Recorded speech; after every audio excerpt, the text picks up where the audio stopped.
ವೇದಿಕೆಯಲ್ಲಿ ಇರತಕ್ಕಂತ ನಮ್ಮ ಮುಖ್ಯಮಂತ್ರಿಗಳಂತ ಸಿದ್ದರಾಮಯ್ಯ ಸಾಹೇಬ್ರೆ, ನಮ್ಮ ಎಐಸಿಸಿಯ ಪ್ರಧಾನ ಕಾರ್ಯದರ್ಶಿಗಳಂತ ರಣದೀಪ್ ಸಿಂಗ್ ಸುರ್ಜೇವಾಲಾರವರೇ, ಎಲ್ಲ ನಮ್ಮ ಕಾರ್ಯಾಧ್ಯಕ್ಷಗಳಂತ ಜಿಸಿ ಚಂದ್ರಶೇಖರ್ ಅವರು, ತನ್ವೀರ್ ಶೇಟ್ ಅವರು, 3 ಜಿಲ್ಲಾ ಮಂತ್ರಿಗಳಂತ ನಮ್ಮ ಮುನಿಯಪ್ಪನವರು, ನಮ್ಮ ಸುಧಾಕರ್ ಅವರು, ಬೈರ್ತಿ ಸುರೇಶ್ ಅವರು, ಇನ್ನ ಎಲ್ಲ ವೇದಿಕೆ ಇರುವಂತ ಎಲ್ಲ ನನ್ನ ಸಚಿವ ಸಹೋದ್ಯೋಗಿಗಳು, ಶಾಸಕ ಮಿತ್ರರು, ಸ್ಥಳೀಯ ಶಾಸಕರು, ನಮ್ಮ ಪ್ರದೀಪ್ ರವರು, ಈ ಜಿಲ್ಲೆಗೆ ಸಂಬಂಧಪಟ್ಟಂತ ಎಲ್ಲ ಶಾಸಕರುಗಳೇ, ಕಾರ್ಯಕರ್ತರುಗಳೇ, ಪದಾಧಿಕಾರಿಗಳೇ, ಜಿಲ್ಲಾಧ್ಯಕ್ಷರುಗಳೇ, ಬ್ಲಾಕ್ ಅಧ್ಯಕ್ಷರುಗಳೇ ಮತ್ತು ಮನ್ರೇಗಾದ ಎಲ್ಲ ನೌಕರ ಸಿಬ್ಬಂದಿಯವರೇ, ಎಲ್ಲ ಬಂಧು ಭಗಿನಿಯರೇ, ಇವತ್ತು ನಾವು ಈ ದೇಶವನ್ನ ಉಳಿಸ್ಲಿಕ್ಕೋಸ್ಕರ ಈ ಕಾರ್ಯಕ್ರಮವನ್ನ ಹಮ್ಮಿಕೊಂಡಿದ್ದೇವೆ. ನಾನು ಯಾವಾಗಲೂ ಒಂದು ಮಾತು ಹೇಳ್ತಾ ಇರ್ತೀನಿ, ಕಾಂಗ್ರೆಸ್ ಶಕ್ತಿ ಈ ದೇಶದ ಶಕ್ತಿ, ಕಾಂಗ್ರೆಸ್ ಇತಿಹಾಸ ಈ ದೇಶದ ಇತಿಹಾಸ. ಕಾಂಗ್ರೆಸ್ ಯಾವಾಗಲೂ ಕೂಡ ಎಲ್ಲ ವರ್ಗದ ಜನರಿಗೆ ನಾವು ಕಾರ್ಯಕ್ರಮವನ್ನು ಕೊಟ್ಕೊಂಡು ಬದುಕಿನ ಬಗ್ಗೆ ಬದಲಾವಣೆಯನ್ನು ತರುವಂತ ಕೆಲಸ ಯಾವಾಗಲೂ ಕೂಡ ನಾವು ಮಾಡ್ಕೊಂಡು ಬರ್ತಾ ಇದ್ದೇವೆ. ಇದು ಮನ್ರೇಗಾ ಕಾರ್ಯಕ್ರಮ ಏನು ಇವತ್ತು ಈ ಹೋರಾಟ ಇಟ್ಕೊಂಡಿದ್ದೇವೆ ಮಹಾತ್ಮ ಗಾಂಧೀಜಿ ಅವರ ಹೆಸರಿನಲ್ಲಿ. 20 ವರ್ಷದ ಹಿಂದೆ ಮಾನ್ಯ ಬಡ ಜನತೆಯ ಉದ್ಯೋಗವನ್ನ ಹೊಟ್ಟೆ ತುಂಬುವಂತ ಒಂದು ಕಾರ್ಯಕ್ರಮ ಇದೆಯಲ್ಲ, ಅವರ ಕೈಗೆ ಕೆಲಸವನ್ನು ಕೊಡುವಂತ ಕಾರ್ಯಕ್ರಮ ಇದೆಯಲ್ಲ, ಇಡೀ ದೇಶಕ್ಕೆ ಒಂದು ಬದಲಾವಣೆ, ಒಂದು ಕ್ರಾಂತಿಕಾರಿಯಾದಂತಹ ಕಾರ್ಯಕ್ರಮ. ಈ ಕಾರ್ಯಕ್ರಮವನ್ನ ಮಹಾತ್ಮ ಗಾಂಧೀಜಿಯವರ ಹೆಸರಿನಲ್ಲಿ ಇಟ್ಟು ಗ್ರಾಮ ಪಂಚಾಯಿತಿಗಳು ಈ ಕಾರ್ಯಕ್ರಮವನ್ನು ತೀರ್ಮಾನ ಮಾಡಬೇಕು ಅಂತ ಹೇಳಿ ನಾವು ಈ ಕಾರ್ಯಕ್ರಮವನ್ನು ರೂಪಿಸಿತು. ಹಸಿದ ಹೊಟ್ಟೆಗೆ, ಖಾಲಿ ಜೋಬ್ಗೆ ಇವತ್ತು ಅದರ ನೋವು ಏನು ಅಂತೇಳಿ ಅರಿವಿದೆ. ಇವತ್ತು ನಮ್ಮ ಹೆಣ್ಣುಮಕ್ಕಳು 60% ಹೆಣ್ಣುಮಕ್ಕಳು ಹಳ್ಳಿಗಳಲ್ಲಿ ಇವತ್ತು ಕೂಲಿಯನ್ನ ಮಾಡ್ತಾ ಇದ್ದಾರೆ. ಯಾರೇ ಪಂಚಾಯತಿಯಲ್ಲಿ ರಿಜಿಸ್ಟರ್ ಮಾಡಿಕೊಂಡ್ರೆ ಪಂಚಾಯತಿಯವರೇ ಈ ಕೆಲಸವನ್ನ ನಿರ್ಧಾರ ಮಾಡುವಂತ ಒಂದು ತೀರ್ಮಾನ ನಾವೆಲ್ಲ ಮಾಡಿದ್ದೇವೆ. ಸುಮಾರು 5,900 ಪಂಚಾಯತಿಗಳಲ್ಲಿ ಕನಿಷ್ಠ 1 ರಿಂದ 2 ಕೋಟಿ ರೂಪಾಯಿ ವರ್ಷಕ್ಕೆ ಉದ್ಯೋಗವನ್ನು ಸೃಷ್ಟಿ ಮಾಡಿ ಆ ಪಂಚಾಯತಿಗಳಲ್ಲಿ ಅನೇಕ ಅಭಿವೃದ್ಧಿ ಕೆಲಸವನ್ನು ಮಾಡಿಕೊಂಡು ಈ ದೇಶಕ್ಕೆ ಒಂದು ಶಾಶ್ವತವಾದಂತಹ ಆಸ್ತಿಗಳನ್ನು ನಿರ್ಮಾಣವನ್ನು ಮಾಡಿದ್ದು ನಾವೆಲ್ಲ ಗಮನಿಸಿದ್ದೇವೆ. ನಿಮ್ಮ ಕಣ್ಣುಗಳೇ ಸಾಕ್ಷಿ, ನೀವೇನ್ ಕಿವಿನೇನ್ ಕೇಳಬೇಕಾದಿಲ್ಲ, ನಿಮ್ಮ ಕಣ್ಣುಗಳು ಸಾಕ್ಷಿ. ಇವತ್ತು ಈ ನರೇಗಾ ಉಳಿಸಿ, ಈ ದೇಶ ಉಳಿಸಿ, ನಮ್ಮ ಹಳ್ಳಿಗಳನ್ನು ಉಳಿಸಿ, ರೈತರನ್ನ ಉಳಿಸಿ, ಕಾರ್ಮಿಕರನ್ನ ಉಳಿಸಿ, ಮಹಾತ್ಮ ಗಾಂಧೀಜಿಯವರ ಹೆಸರನ್ನು ಕೂಡ ಉಳಿಸಿ ಅಂತ ಕೇಳಲಿಕ್ಕೆ ಈ ಕಾರ್ಯಕ್ರಮವನ್ನು ನಾವು ರೂಪಿಸಿದ್ದೇವೆ. ದೀಪ ಹತ್ತಿ ಆರಿ ಹೋಗುವಾಗ ಜೋರಾಗಿ ಉರಿತದಂತೆ, ಹಂಗೆ ಬಿಜೆಪಿಯ ಅಂತಿಮ ದಿನಗಳು ಬಂದು ಈ ಕಾರ್ಯಕ್ರಮವನ್ನ, ಈ ಗಾಂಧೀಜಿಯವರ ಹೆಸರನ್ನ ಬದಲಾವಣೆ ಮಾಡುವಂತ ಕೆಲಸ ಮಾಡ್ತಾ ಇದೆ. ನಾನು ಹೇಳಿದೆ, ನಮ್ ಜೋಬಲ್ಲಿರೋ ನೋಟು ಮಹಾತ್ಮ ಗಾಂಧೀಜಿ ಹೆಸರು ತೆಗೆದಾಕ್ಬಿಟ್ಟ, ನಿಮ್ಮ ಫೋಟೋ ಹಾಕೋಬಿಡಿ ಅಂತ. ಮಹಾತ್ಮ ಗಾಂಧೀಜಿಯವರ ಹೆಸರಿನಲ್ಲಿ ಪ್ರತಿಯೊಂದು ನೋಟ್ನಲ್ಲೂ ಮಹಾತ್ಮ ಗಾಂಧೀಜಿಯವರ ಫೋಟೋ ಇದೆ. ಅದಕ್ಕೆ ನಾವು ಪಕ್ಷ ಮತ್ತು ಸರ್ಕಾರ ನಾವೆಲ್ಲ ಚರ್ಚೆ ಮಾಡಿ ಗ್ರಾಮ ಪಂಚಾಯತಿಯ ಪ್ರತಿಯೊಂದು ಗ್ರಾಮ ಪಂಚಾಯತಿ ಹೆಸರುಗಳ ಮುಂದೆ ಮಹಾತ್ಮ ಊರಿನ ಗ್ರಾಮ ಪಂಚಾಯತಿ ಅಂತೇಳಿ ಮಾಡಬೇಕು ಅಂತೇಳಿ ಈಗ ತೀರ್ಮಾನವನ್ನು ನಾವು ಮಾಡಿದ್ದೇವೆ. ನಿಮ್ದು ಯಾವ್ದಾದ್ರು ಒಂದು ಪಂಚಾಯತಿ ಇರಲಿ, ಆ ಗ್ರಾಮ ಪಂಚಾಯತಿ ಹೆಸರು ಪಕ್ಕ ಈಗ ಕೋಲಾರ ಅನ್ಕೊಳ್ಳಿ, ಇಲ್ಲ ಚಿಕ್ಕಬಳ್ಳಾಪುರ ಒಂದು ಹಳ್ಳಿ ಅನ್ಕೊಳ್ಳಿ, ಮಹಾತ್ಮ ಗಾಂಧೀಜಿ ಕೋಲಾರ ಗ್ರಾಮ ಪಂಚಾಯತಿ ಅಂತೇಳಿ ಹೆಸರನ್ನ ನಾಮಕರಣ ಮಾಡುವಂತ ಕೆಲಸ ಇವತ್ತು ನಾವು ಮಾಡಿದ್ದೇವೆ. ಉದ್ಯೋಗ ಖಾತ್ರಿ ಯೋಜನೆ ಇದು ಕಾಂಗ್ರೆಸ್ ಕಾರ್ಯಕ್ರಮ ಮಾತ್ರ ಅಲ್ಲ, ಇಡೀ ದೇಶದ ಕಾರ್ಯಕ್ರಮ, ದೇಶದ ಬಡ ಜನತೆಯ ಕಾರ್ಯಕ್ರಮ, ದೇಶದ ಬಡ ಜನತೆಗೆ ಕೂಲಿ ಕೊಟ್ಟು ಆತ್ಮಧೈರ್ಯ ತುಂಬುವಂತ ಒಂದು ಕಾರ್ಯಕ್ರಮ. ಇವತ್ತು ಮನ್ರೇಗಾವನ್ನ ಮರುಕಳಿಸಿ ಉದ್ಯೋಗ ಹಕ್ಕನ್ನ ಉಳಿಸಿ ಗ್ರಾಮಗಳ ಸ್ವಯಂ ಆಡಳಿತ ಹಕ್ಕನ್ನ ಮರುಸ್ಥಾಪನೆಯನ್ನು ಮಾಡುವಂತ ಉದ್ದೇಶದಿಂದ ಈ ಹೋರಾಟವನ್ನ ಮಾಡ್ಕೊಂಡು ನಾವು ಬರ್ತಾ ಇದ್ದೇವೆ. ಕನ್ನಡಿಗರ ಮೇಲೆ, ಭಾರತದ ಬಡ ಜನತೆ ಮೇಲೆ ಇದೊಂದು ದೊಡ್ಡ ಅನ್ಯಾಯ ನಡೀತಾ ಇದೆ. ನಾನು ನಿಮ್ಗೆ ಹೇಳ್ತಾ ಇದ್ದೀನಿ, ನಮ್ಮ ಪಂಚಾಯತಿಗಳಲ್ಲಿ 60% ರಾಜ್ಯ ಸರ್ಕಾರ ಕೊಡಬೇಕು ಅಂತ ಹೇಳ್ತಾ ಇದ್ದಾರೆ, 40%. ಬಿಜೆಪಿ ಇರುವಂತ ಯಾವ ರಾಜ್ಯದಲ್ಲೂ ಕೂಡ ಇದನ್ನ ಒಪ್ಪಲಿಕ್ಕೆ ತಯಾರಿಲ್ಲ. ಪಕ್ಕದ ರಾಜ್ಯದ ಚಂದ್ರಬಾಬು ನಾಯ್ಡು ಅವರು ಕೂಡ ನಮ್ಮ ಕೈಲಿ ಕೊಡಕ್ ಆಗಲ್ಲ, ಇದಕ್ಕೆ ಪರ್ಯಾಯ ವ್ಯವಸ್ಥೆ ಮಾಡಬೇಕು ಅಂತ ಹೇಳಿದ್ದಾರೆ. ಈಗ ಅವ್ರಿಗೆ ಎದುರುಕೊಂಡು ಎಲ್ಲಿ ಸರ್ಕಾರ ಬಿದ್ದೋಗ್ಬಿಡ್ತದೋ ಅಂತ ಹೇಳಿ ಅವ್ರಿಗೇನೋ ಒಂದು ಪಾಲಿಶ್ ಮಾಡಿ ಓಟನ್ನ ಹಾಕ್ಸ್ಕೊಂಡ್ರು. ಆದ್ರೆ ಇವತ್ತು ಈ ಬಡ ಜನತೆಯ ಉಳಿಸ್ಕೊಳ್ಳಿಕ್ಕೆ ನಾವು ಕೆಲಸವನ್ನ ನಾವು ಮಾಡಿಕೊಂಡು ಹೋಗಬೇಕಾಗ್ತದೆ. ನಾವು ಇವತ್ತು ಮರ ಕೆಳಗಡೆ ಮರದಿಂದ ಹೂವು ಬಿದ್ದೋಗ್ತದೆ, ಬಿದ್ದೋದ ಹೂವನ್ನು ಯಾವತ್ತೂ ಅರಳಲಿಕ್ಕೆ ಸಾಧ್ಯ ಇಲ್ಲ. ಹಾಗೆ ನಾವು ಹೊಸ ಶಿಖರಗಳನ್ನು ನೋಡಬೇಕು. ಈ ಉದ್ಯೋಗವನ್ನು ಕೊಡುವಂಥದ್ದು ಪ್ರತಿದಿನದ ಬದುಕಿಗೋಸ್ಕರ, ಪ್ರತಿದಿನ ಹೊಟ್ಟೆಯನ್ನು ತುಂಬಿಸ್ಕೊಳ್ಳಿಕ್ಕೋಸ್ಕರ. ಹಂಗೆ ಇವತ್ತು ಈ ಯೋಜನೆ ಮರಣಶಾಸನವನ್ನ ಇವತ್ತು ಬಿಜೆಪಿಯವರು ಮಾಡಿದ್ದಾರೆ. ಇವತ್ತು ನೀವು ಸುಮ್ಮನೆ ಕೂತ್ಕೊಳ್ಳೋದು ಬೇಡ, ಇವತ್ತು ಬಂದಿದ್ದೀರಿ, ಹೋರಾಟಕ್ಕೆ ಹೆಜ್ಜೆ ಹಾಕಿದ್ದೀರಿ. ಇವತ್ತು ನೀವೆಲ್ಲರೂ ಕೂಡ ಬಡತನದ ಏನು ಅನುಭವ ಇರುವಂತ ಮಾತ್ರ ಅವರಿಗೆ ಅನ್ನದ ಬೆಲೆ ಗೊತ್ತಿದೆ.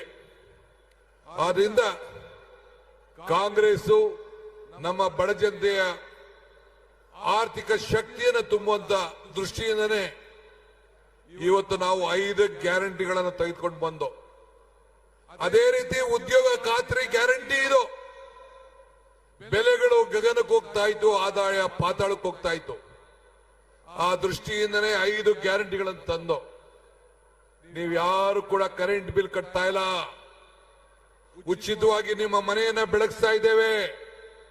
ನನ್ನ ತಾಯಿಂದಿರು ಸೋದರಿಯರೆಲ್ಲ ಉಚಿತವಾಗಿ ಪ್ರಯಾಣ ಬೆಂಗಳೂರಿಗೆ, ದೇವಸ್ಥಾನಗಳಿಗೆ, ನೆಂಟರ ಮನೆಗೆ, ಬೀಗರ ಮನೆಗೆ ಎಲ್ಲ ಕೂಡ ಇವತ್ತು ಮಾಡ್ತಾ ಇದ್ದಾರೆ.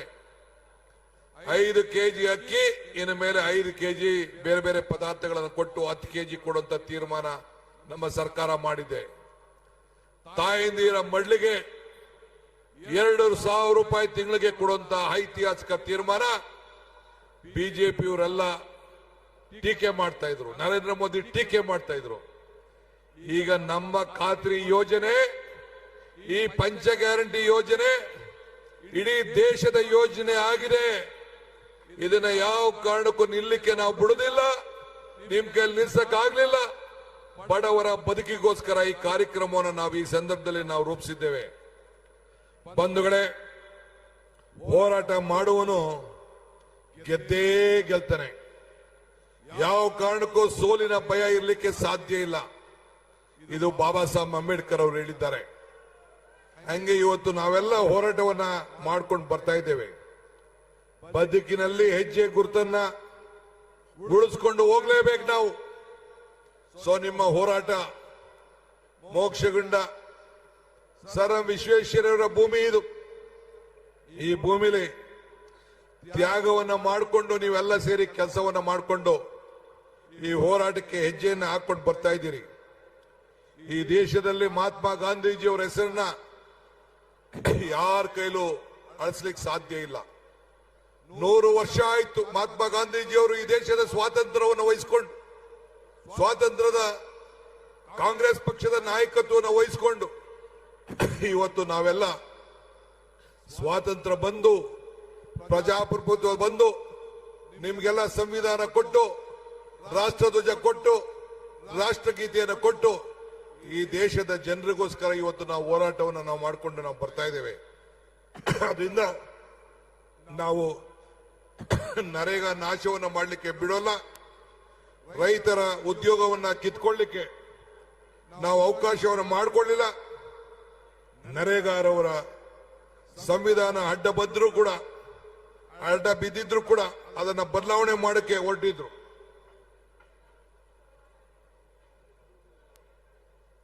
ಈ ಚುನಾವಣೆಯ ವ್ಯವಸ್ಥೆಯಲ್ಲಿ ಕೂಡ ಇವತ್ತು ಮತದಾರ ಹಕ್ಕನ್ನ ಯಾವ ರೀತಿ ಕಿತ್ಕೊಳ್ಳಿಕ್ಕೆ ಪ್ರಯತ್ನ ಮಾಡ್ತಾ ಇದ್ದಾರೆ, ಹಂಗೆ ಉದ್ಯೋಗ ಖಾತ್ರಿ ಯೋಜನೆಯಲ್ಲಿ ನಿಮ್ಮೆಲ್ಲರ ಹಕ್ಕನ್ನ ಕಿತ್ಕೊಳ್ಳಿಕ್ಕೆ ಪ್ರಯತ್ನ ಮಾಡ್ತಾ ಇದ್ದಾರೆ. ನನ್ನ ತಾಲೂಕಲ್ಲಿ ನಿಮ್ಗೆ ಹೇಳ್ಬೇಕು ಅಂದ್ರೆ ಒಂದು ವರ್ಷಕ್ಕೆ 5 ಕೋಟಿ ರೂಪಾಯಿ ಉದ್ಯೋಗ ಖಾತ್ರಿ ಯೋಜನೆ ಕೆಲಸ ಮಾಡಿ ಸೆಂಟ್ರಲ್ ಗೌರ್ಮೆಂಟ್ ಸರ್ಟಿಫಿಕೇಟ್ ಕೊಟ್ಟಿದ್ದಾರೆ. ನಮ್ಮ ಜಿಲ್ಲೆಯಲ್ಲಿ ಎಷ್ಟೋ ಜನ ನಿಮ್ ಪಂಚಾಯತಿಯವರೆಲ್ಲ ಬಂದು ನೋಡಿದ್ದಾರೆ. ಇಡೀ ರಾಷ್ಟ್ರದಲ್ಲೇ ನಂಬರ್ 1 ಪಂಚಾಯತ್ ತಾಲೂಕು ಅಂತೇಳಿ ಸರ್ಟಿಫಿಕೇಟ್ ಬಿಜೆಪಿಯವರು ಕೊಟ್ಟಿದ್ದಾರೆ. ಹಿಂಗೆ ನಾವು ಅಸೆಟ್ ಕ್ರಿಯೇಷನ್ ಅನ್ನ ನಾವು ಮಾಡಿದ್ದೇವೆ. ಬಡವರ ಬದುಕಿನಲ್ಲಿ ಒಂದು ಹೊಸ ರೂಪ ಕೊಟ್ಟಿದ್ದೇವೆ. 60,000 ಇಂಗು ಗುಂಡಿಯನ್ನು ಮಾಡಿದ್ದೇವೆ. 54,000 ದನ ಕೊಟ್ಟಿಗೆಯನ್ನು ಮಾಡಿದ್ದೇವೆ. ಇವತ್ತು ನೀವು ಕೂಲಿಯನ್ನ ಪಡ್ಕೊಳ್ಳಿಕ್ಕೆ ಅವಕಾಶವನ್ನು ನಾವು ಮಾಡಿಕೊಟ್ಟಿದ್ದೇವೆ. ನಿಮ್ ಜಮೀನನ್ನ ಮಟ್ಟ ಮಾಡ್ಕೊಳ್ಳಿಕ್ಕೆ ಅವಕಾಶವನ್ನ ಮಾಡಿಕೊಟ್ಟಿದ್ದೇವೆ. ಇಂಥ ಕಾರ್ಯಕ್ರಮವನ್ನು ಬದಲಾವಣೆ ಮಾಡಲಿಕ್ಕೆ ಬಿಡೋದು ಬೇಡ. ನೀವೆಲ್ಲ ಸಹಕಾರ ಕೊಡಬೇಕು. ಈ ಕಾರ್ಯಕ್ರಮಕ್ಕೆ ದುಡ್ದಂತೆ ಎಲ್ಲ ನನ್ನ ಬ್ಲಾಕ್ ಕಾಂಗ್ರೆಸ್ ಅಧ್ಯಕ್ಷಗಳು, ಮುಖಂಡಗಳು, ಜಿಲ್ಲಾ ಕಾಂಗ್ರೆಸ್ ಅಧ್ಯಕ್ಷಗಳು, ಶಾಸಕರು, ಮಂತ್ರಿಗಳು, ನಮ್ಮ ಪದಾಧಿಕಾರಿಗಳು ಎಲ್ಲರೂ ಕೂಡ ಈ ಸಂದರ್ಭದಲ್ಲಿ ಅಭಿನಂದಿಸಿ ಶುಭ ಹಾರೈಸಿ ನನ್ನ ಮಾತನ್ನು ಮುಗಿಸ್ತೇನೆ. ಜೈ ಹಿಂದ್, ಜೈ ಕರ್ನಾಟಕ. ಅಖಿಲ ಭಾರತ ಕಾಂಗ್ರೆಸ್ ಪಕ್ಷದ ಪ್ರಧಾನ ಕಾರ್ಯದರ್ಶಿಗಳು, ಕರ್ನಾಟಕ ರಾಜ್ಯದ ಉಸ್ತುವಾರಿಗಳು ಆದಂತ ಶ್ರೀ ರಣದೀಪ್ ಸಿಂಗ್ ಸುರ್ಜೇವಾಲಾ ಅವರ, ರಾಜ್ಯದ ಉಪಮುಖ್ಯಮಂತ್ರಿಗಳು, ಪಿಸಿಸಿ ಅಧ್ಯಕ್ಷರು ಆದಂತ ಶ್ರೀ ಡಿ.ಕೆ. ಶಿವಕುಮಾರ್ ಅವರ, ಎಐಸಿಸಿ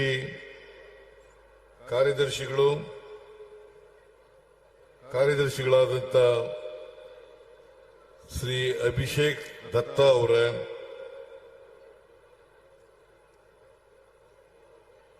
ಮಾನ್ಯ ಸಚಿವರುಗಳಾದಂತ ಬೆಂಗಳೂರು ನಗರ ಜಿಲ್ಲೆ ಉಸ್ತುವಾರಿಗಳಾದಂತ ಶ್ರೀ ಕೆ.ಎಚ್. ಮುನಿಯಪ್ಪನವರ, ಕೋಲಾರ ಜಿಲ್ಲೆ ಉಸ್ತುವಾರಿಗಳಾದಂತ ಬೈರತಿ ಸುರೇಶ್ ಅವರ, ಚಿಕ್ಕಬಳ್ಳಾಪುರ ಉಸ್ತುವಾರಿಗಳಾದಂತ ಶ್ರೀ ಎಂ.ಸಿ. ಸುಧಾಕರ್ ಅವರ, ಸಣ್ಣ ನೀರಾವರಿ ಸಚಿವರಾದಂತ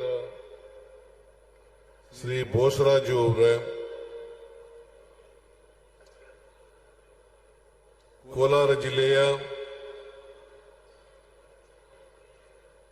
ಬೆಂಗಳೂರು ನಗರ ಜಿಲ್ಲೆಯ ಹಾಗೂ ಚಿಕ್ಕಬಳ್ಳಾಪುರ ಜಿಲ್ಲೆಯ ಎಲ್ಲ ಶಾಸಕ ಮಿತ್ರರೇ,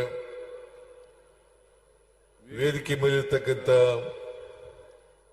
ಎಲ್ಲ ಶಾಸಕ ಮಿತ್ರರೇ,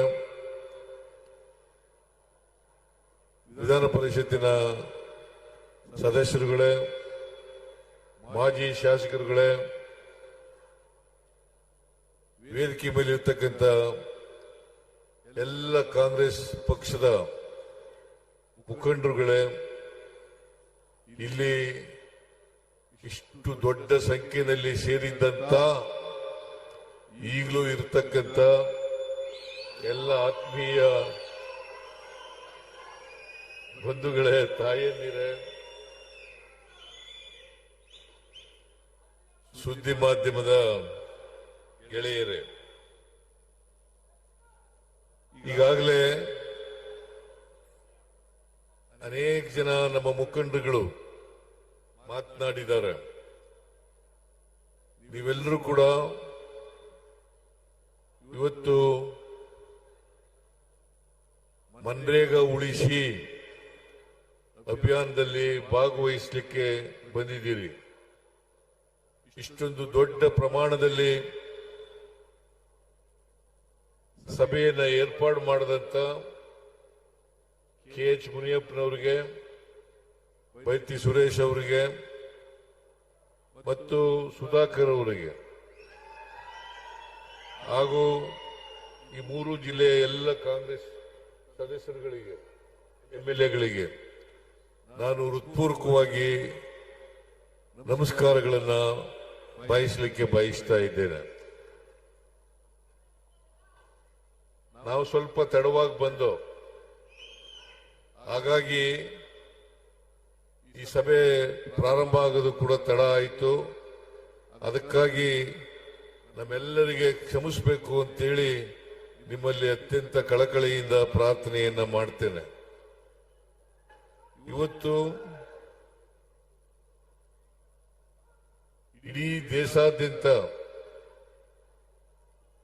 ಮನ್ರೇಗಾವನ್ನು ಉಳಿಸಿ ಅಭಿಯಾನ ಪ್ರಾರಂಭ ಆಗಿದೆ.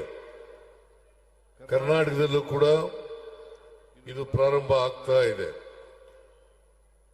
ಉದ್ದೇಶ ಏನಪ್ಪಾ ಅಂತಂದ್ರೆ,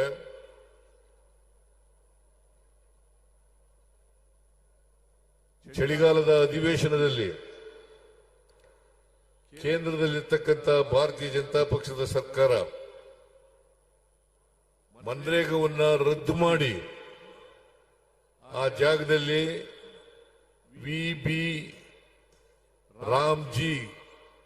ವಿಬಿಜಿ ರಾಮ್ಜಿ ಗ್ರಾಮೀಣ ಕಾಯ್ದೆಯನ್ನ ಜಾರಿ ಮಾಡಿದೆ.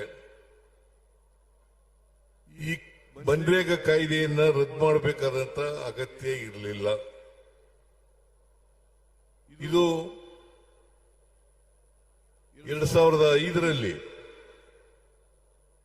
ಮನಮೋಹನ್ ಸಿಂಗ್ ರವರು ಪ್ರಧಾನಮಂತ್ರಿ ಆಗಿದ್ದಾಗ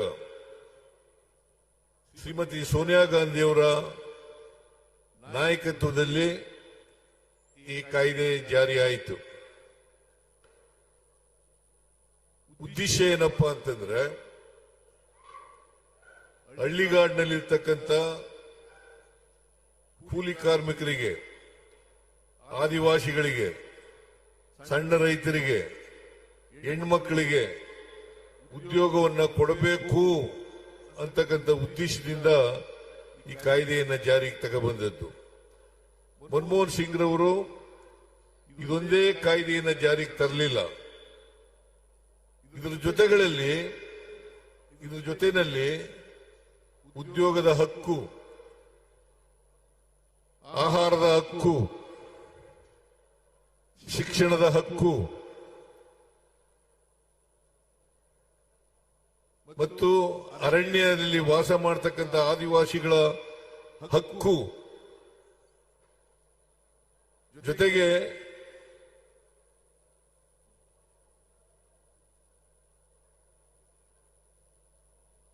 ಈ ಇನ್ಫಾರ್ಮೇಶನ್ ಹಕ್ಕು, ಇದನ್ನು ಕೂಡ ಜಾರಿಗೆ ತಗೊಬಂದಿದ್ರು. ಈ ಜಾರಿ ಆದಮೇಲೆ ಇವುಗಳನ್ನೆಲ್ಲ ದುರ್ಬಲಗೊಳಿಸತಕ್ಕಂಥ ಕೆಲಸವನ್ನ ಮಾನ್ಯ ನರೇಂದ್ರ ಮೋದಿ ಅವರ ಸರ್ಕಾರ ಮಾಡ್ತಾ ಬಂತು. ಜೊತೆಗೆ ಮನ್ರೇಗಾವನ್ನೇ ಕಿತ್ತಾಕ್ತಕ್ಕಂಥ ಕೆಲಸವನ್ನ ಮಾಡಿದ್ರು. ಇದ್ರ ಬಗ್ಗೆ ಚರ್ಚೆ ಆಗಲಿಲ್ಲ. ಕೇವಲ 17ನೇ ತಾರೀಕು, ಡಿಸೆಂಬರ್ 17ನೇ ತಾರೀಕು 8 ಗಂಟೆ ಮಾತ್ರ ಚರ್ಚೆ ಆಯಿತು. 18ನೇ ತಾರೀಕು ಇದನ್ನ ಪಾಸ್ ಮಾಡಿ ವಿಬಿಜಿ ರಾಮ್ಜಿ ಕಾಯ್ದೆಯನ್ನ ಜಾರಿಗೆ ತಗೊಂಡ್ಬಂದಿದ್ದಾರೆ. ವಿಬಿಜಿ ರಾಮ್ಜಿ ಅಂತಂದ್ರೆ ವಿಕಸಿತ್ ಭಾರತ್ ಗ್ಯಾರಂಟಿ ಫಾರ್ ರೋಜ್ಗಾರ್,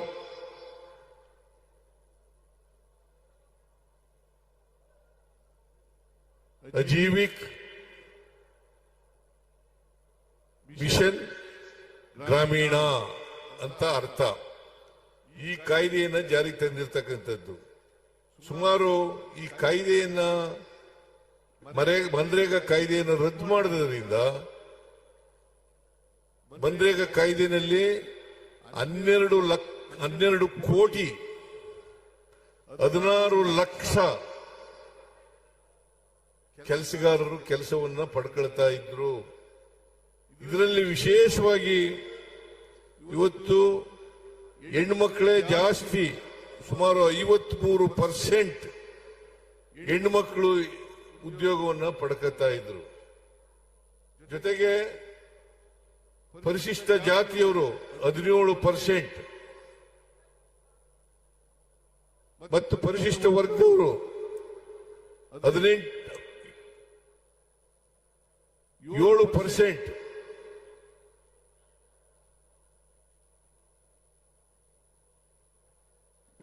ಅಲ್ಲ 11%, ಒಟ್ಟು 28% ಪರಿಶಿಷ್ಟ ಜಾತಿ ಪರಿಶಿಷ್ಟ ವರ್ಗ ಇವರು ಪಡ್ಕೊಳ್ತಾ ಇದ್ರು.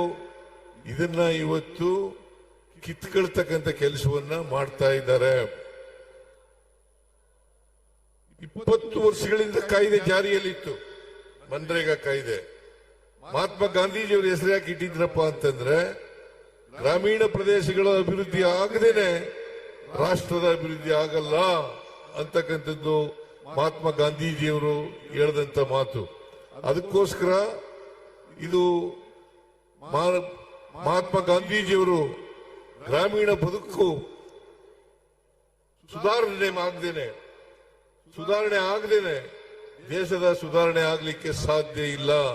ಅದಕ್ಕೋಸ್ಕರನೇ ಗ್ರಾಮ ಸ್ವರಾಜ್ಯ ಅಂತಕ್ಕಂಥ ಮಾತುಗಳನ್ನ ಹೇಳ್ತಾ ಇದ್ರು ಅವರು. ಈ ಗ್ರಾಮ ಸ್ವರಾಜ್ಯ ಆಗ್ತಕ್ಕಂಥದ್ದು ಆಗ್ಬೇಕಾದ್ರೆ ಹಳ್ಳಿಗಾಡಿನಲ್ಲಿ ಇರ್ತಕ್ಕಂಥ ಕೆಲಸ ಕೇಳ್ತಕ್ಕಂಥವ್ರು, ಕೂಲಿ ಕಾರ್ಮಿಕರು, ಆದಿವಾಸಿಗಳು, ಮಹಿಳೆಯರು, ಸಣ್ಣ ರೈತರು, ಇವರೆಲ್ಲರಿಗೂ ಕೂಡ ಉದ್ಯೋಗವನ್ನ ಕೊಡ್ತಕ್ಕಂಥ ಕಾಯ್ದೆ ಸುಮಾರು 100 ದಿನಗಳು ಒಂದು ವರ್ಷದಲ್ಲಿ 100 ದಿನಗಳು ಉದ್ಯೋಗ ಗ್ಯಾರಂಟಿ ಖಾತ್ರಿ ಆಗ್ತಕ್ಕಂಥ ಕೆಲಸವನ್ನ ಮಾಡ್ತಾ ಇದ್ರು. ಯಾರೇ ಉದ್ಯೋಗ ಬೇಕಾದವರು ಅವರ ಗ್ರಾಮದಲ್ಲಿ ಅವರ ಪಂಚಾಯಿತಿನಲ್ಲಿ ಕೆಲಸ ಬೇಕು ಅಂತ ಹೇಳಿದ್ರೆ ಅರ್ಜಿ ಹಾಕಿದ್ರೆ ಆ ಕೆಲಸವನ್ನ ಕೊಡ್ಲೇಬೇಕಾಗಿತ್ತು. ಕೊಡದೆ ಹೋದ್ರೆ ಭತ್ಯವನ್ನ ಕೊಡ್ತಕ್ಕಂಥ ಕೆಲಸವನ್ನ ಮಾಡಬೇಕಾಗಿತ್ತು. ಇಂಥ ಕಾಯ್ದೆಯನ್ನ ಕಿತ್ತಾಕ್ತಕ್ಕಂಥ ಕೆಲಸವನ್ನ ಮಾಡಿದ್ದಾರೆ. ಈ ಉದ್ಯೋಗ ಬೇಕು ಅನ್ನೋದನ್ನ ತೀರ್ಮಾನ ಮಾಡತಕ್ಕಂಥದ್ದು ಗ್ರಾಮ ಪಂಚಾಯಿತಿಗಳು ಮತ್ತು ಗ್ರಾಮ ಸಭೆಗಳು. ಇದನ್ನ ಈ ಅಧಿಕಾರವನ್ನ ಕಿತ್ತಾಕಿದ್ದಾರೆ. ಈಗ 365 ದಿನದಲ್ಲಿ ಯಾವಾಗ ಬೇಕಾದ್ರೂ ಕೂಡ ಕೆಲಸ ಕೇಳಬಹುದಾಗಿತ್ತು. ಈಗ 60 ದಿನಗಳು ವ್ಯವಸಾಯದ ದಿನಗಳಲ್ಲಿ ವ್ಯವಸಾಯದ ಚಟುವಟಿಕೆಗಳು ಪ್ರಾರಂಭ ಆದಾಗ ಕೊಡಗಿಲ್ಲ, 60 ದಿನಗಳು ಕೊಡಗಿಲ್ಲ. ಜೊತೆಗೆ ಕೆಲಸ ತೀರ್ಮಾನ ಮಾಡತಕ್ಕಂಥದ್ದು ಕೇಂದ್ರ ಸರ್ಕಾರ. ಕೇಂದ್ರ ಸರ್ಕಾರದಲ್ಲಿ ಇಂಥ ಪಂಚಾಯತಿನಲ್ಲಿ ಕೆಲಸ ಆಗಬೇಕು ಅಂತಂದ್ರೆ ಆ ಕೆಲಸಕ್ಕೆ ಅನುದಾನ ಕೊಟ್ಟಾಗ ಮಾತ್ರ ಪ್ರಾರಂಭ ಆಗ್ತದೆ. ಇಲ್ಲದೆ ಹೋದ್ರೆ, ಅನುದಾನ ಕೊಡದೆ ಹೋದ್ರೆ ಅಲ್ಲಿ ಕೆಲಸ ಆಗೋದಿಲ್ಲ. ಆದ್ರಿಂದ ಉದಾಹರಣೆಗೆ ನಮ್ಮ ಪಂಚಾಯತಿನಲ್ಲಿ ಕೆಲಸ ಕೊಡ್ತೀವಿ ಅಂತ ಹೇಳ್ತೀವಿ, ಕೇಂದ್ರ ಸರ್ಕಾರ ತೀರ್ಮಾನ ಮಾಡಿದ್ರೆ ನಮ್ಮ ಪಂಚಾಯತಿನಲ್ಲಿ ಕೆಲಸ ಆಗಬಹುದು. ಅಥವಾ ನಿಮ್ಮ ಪಂಚಾಯತಿನಲ್ಲಿ ಕೆಲಸ ಇಲ್ಲ ಅಂತಂದ್ರೆ ಕೆಲಸ ಇಲ್ಲ. ಒಂದ್ ಕಡೆ ಗ್ರಾಮ ಪಂಚಾಯತಿ ನಲ್ಲಿ ಕೆಲಸ ಕೊಡಬೇಕು, ಇನ್ನೊಂದು ಪಂಚಾಯತಿನಲ್ಲಿ ಗ್ರಾಮ ಪಂಚಾಯತಿನಲ್ಲಿ ಕೆಲಸ ಇರೋದಿಲ್ಲ. ಸೊ ಇದು ಈ ಹೊಸ ಕಾಯ್ದೆ VBG ರಾಮ್ ಜಿ ಆ ಕಾನೂನಲ್ಲಿ ಮಾಡಿರ್ತಕ್ಕಂಥ ಕೆಲಸ. ಅದಕ್ಕೋಸ್ಕರ ನಾವು ಮನ್ರೇಗವನ್ನೇ ಮುಂದುವರಿಸಬೇಕು ಅಂತಕ್ಕಂಥದ್ದು ಕಾಂಗ್ರೆಸ್ ಪಕ್ಷದ ತೀವ್ರ ಒತ್ತಡ ಅಂತಕ್ಕಂಥ ಮಾತುಗಳನ್ನ ಈ ಸಂದರ್ಭದಲ್ಲಿ ಹೇಳಲಿಕ್ಕೆ ಬಯಸ್ತಾ ಇದ್ದೇನೆ. ಜೊತೆಗೆ ನಮ್ಮ ಮನ್ರೇಗಾ ಕಾಯ್ದೆನಲ್ಲಿ ಕಾಂಟ್ರಾಕ್ಟ್ಗಳಿರಲಿಲ್ಲ. ಈಗ ಅಪರೋಕ್ಷವಾಗಿ ಕಾಂಟ್ರಾಕ್ಟ್ಗಳು ಬರ್ತಾರೆ ಅಂತಕ್ಕಂಥ ಮಾತುಗಳನ್ನ ಈ ಸಂದರ್ಭದಲ್ಲಿ ನಾವೆಲ್ಲರೂ ಕೂಡ ಜ್ಞಾಪಕ ಇಟ್ಕೋಬೇಕಾಗ್ತದೆ. ಅದರಿಂದ ಈ ಮನ್ರೇಗಾ ಕಾಯ್ದೆನಲ್ಲಿ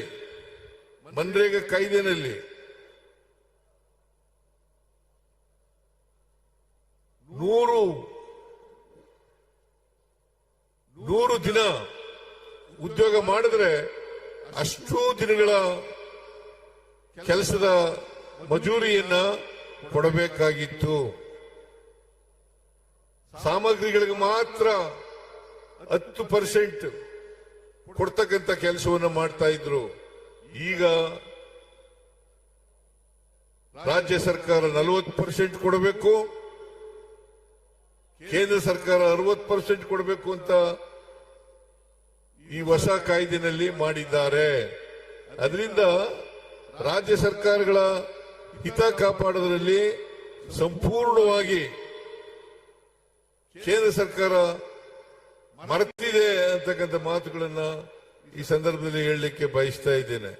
ಅದರಿಂದ ನಾವು ಈ ಕಾಯ್ದೆಯನ್ನ ಉಳಿಸ್ಕೋಬೇಕಾದದ್ದು, ರಕ್ಷಣೆ ಮಾಡ್ಕೋಬೇಕಾಗಿರ್ತಕ್ಕಂಥದ್ದು ಅತ್ಯಂತ ಅವಶ್ಯ, ಅನಿವಾರ್ಯ ಅಂತಕ್ಕಂಥ ಮಾತುಗಳನ್ನ ಈ ಸಂದರ್ಭದಲ್ಲಿ ತಾವೆಲ್ಲರೂ ಕೂಡ ಅರ್ಥ ಮಾಡ್ಕೊಂಡಿದ್ದೀರಿ ಅಂತಕ್ಕಂಥದ್ದು ನನ್ನ ಭಾವನೆ. ಅದರಿಂದ ಇಡೀ ದೇಶದಲ್ಲಿ ಕಾಂಗ್ರೆಸ್ ಪಕ್ಷ ಮನ್ರೇಗಾವನ್ನು ರಕ್ಷಣೆ ಮಾಡಲಿಕ್ಕೋಸ್ಕರ ಅದನ್ನ ಉಳಿಸ್ಕೊಳ್ಳಿಕ್ಕೋಸ್ಕರ ನಾವು ಹೋರಾಟವನ್ನ ಮಾಡ್ತಾ ಇದ್ದೀವಿ ಅಂತಕ್ಕಂಥ ಮಾತುಗಳನ್ನ ಈ ಸಂದರ್ಭದಲ್ಲಿ ಹೇಳಲಿಕ್ಕೆ ಬಯಸ್ತಾ ಇದ್ದೇನೆ. ನಮ್ಮ ಬೇಡಿಕೆಗಳು ಪ್ರಮುಖವಾಗಿ ವಿಕಸಿತ ಭಾರತ್ ರಾಮ್ ಜಿ ಕಾಯ್ದೆಯನ್ನು ಸಂಪೂರ್ಣವಾಗಿ ರದ್ದುಗೊಳಿಸಬೇಕು. ಮಹಾತ್ಮ ಗಾಂಧಿ ರಾಷ್ಟ್ರೀಯ ಗ್ರಾಮೀಣ ಉದ್ಯೋಗ ಖಾತ್ರಿ ಯೋಜನೆಯನ್ನ ಮನ್ರೇಗಾವನ್ನ ಮರು ಜಾರಿಗೊಳಿಸಬೇಕು. ಬಹುಶಃ ನಿಮ್ಗೆಲ್ರಿಗೂ ಕೂಡ ಗೊತ್ತಾಗಿದೆ ಅಂತಕ್ಕಂಥದ್ದು ನನ್ನ ಭಾವನೆ. ಆದ್ರಿಂದ ವಿಕಸಿತ ಭಾರತ ರಾಮ್ ಜಿ ಕಾಯ್ದೆಯನ್ನು ಸಂಪೂರ್ಣವಾಗಿ ರದ್ದುಗೊಳಿಸಬೇಕು. ಇವು ನಮ್ಮ ಬೇಡಿಕೆಗಳು. ಮಹಾತ್ಮ ಗಾಂಧಿ ರಾಷ್ಟ್ರೀಯ ಗ್ರಾಮೀಣ ಉದ್ಯೋಗ ಖಾತ್ರಿ ಯೋಜನೆಯನ್ನ ಮರು ಜಾರಿಗೊಳಿಸಬೇಕು. ಜನರ ಉದ್ಯೋಗದ ಹಕ್ಕನ್ನು ಪುನರ್ಸ್ಥಾಪಿಸಬೇಕು.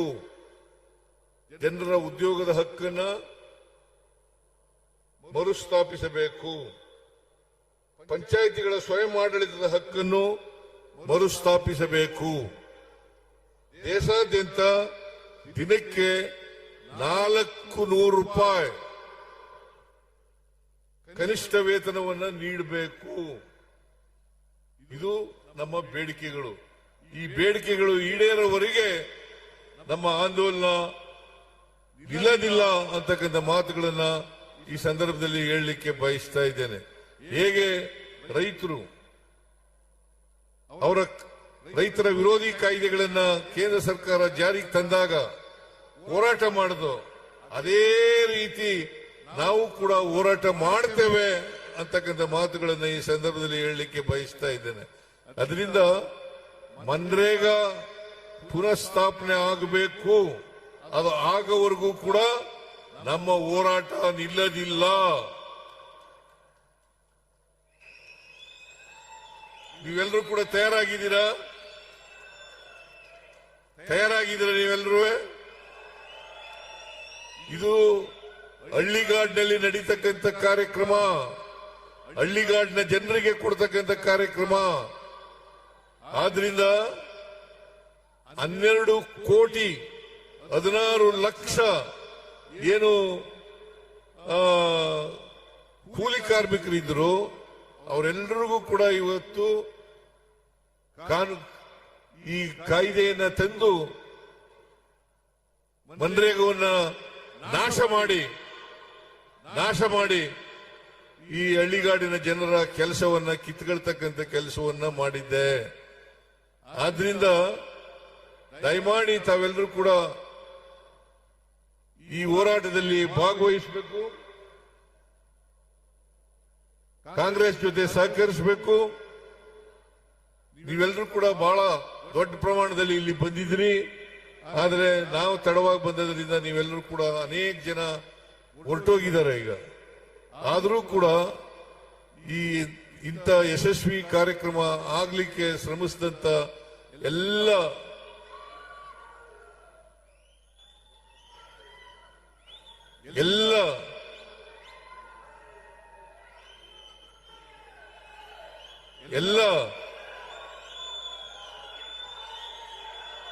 ಉಸ್ತುವಾರಿ ಸಚಿವರಿಗೆ, ಶಾಸಕರಿಗೆ ನಮಸ್ಕಾರಗಳನ್ನ ಹೇಳಿ ನಿಮಗೆಲ್ಲ ವಂದನೆಗಳನ್ನ ಹೇಳ್ತಾ ನನ್ನ ಮಾತನ್ನ ಮುಗಿಸ್ತೇನೆ. ಜೈ ಹಿಂದ್, ಜೈ ಕರ್ನಾಟಕ, ಜೈ ಸಂವಿಧಾನ್.